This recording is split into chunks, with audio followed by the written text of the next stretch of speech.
So what's up aking mga kabuknoy? Kumusta kayo? Update lang sa ating buhay-buhay. Ito tayo ngayon sa ilalim ng mga puno. Duyan-duyan muna pansamantala. Bawas stress sa ating buhay-buhay. So marami na tayong mga issue regarding sa mga 5 natin ng mga nakalipas na taon. So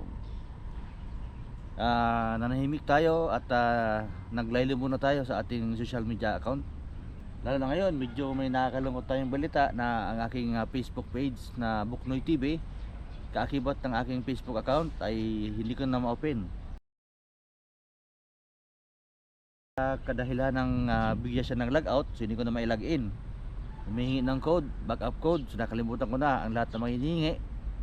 So ang pasamantala kong ginagamit ngayon ay aking main account na Facebook. Sa mga gustong kumontak sa akin, so ipa-flash ko rito. Pwede rin akong makontak doon. So mag-visit lang kayo sa abot ng ating mga kaya kung ano yung mga ituturo natin. Huwag lang pera, nang wala tayo nun. Siyempre, share knowledge lang.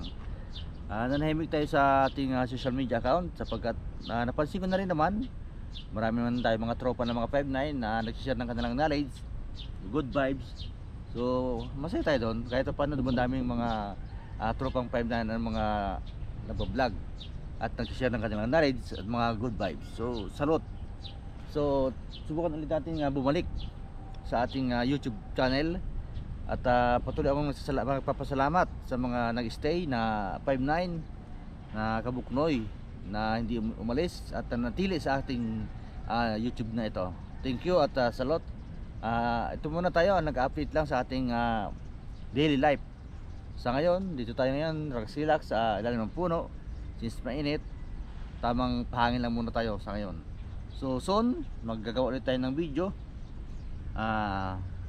Security matters or kahit ano pa man. So basta, tuloy lang ang upload sa ating YouTube channel na to. Sayang naman kung iwanan natin ang ating naumpisahan. So hanggang sa muli, salamat at ingat tayo sa ating araw-araw na buhay. Okay? Salute.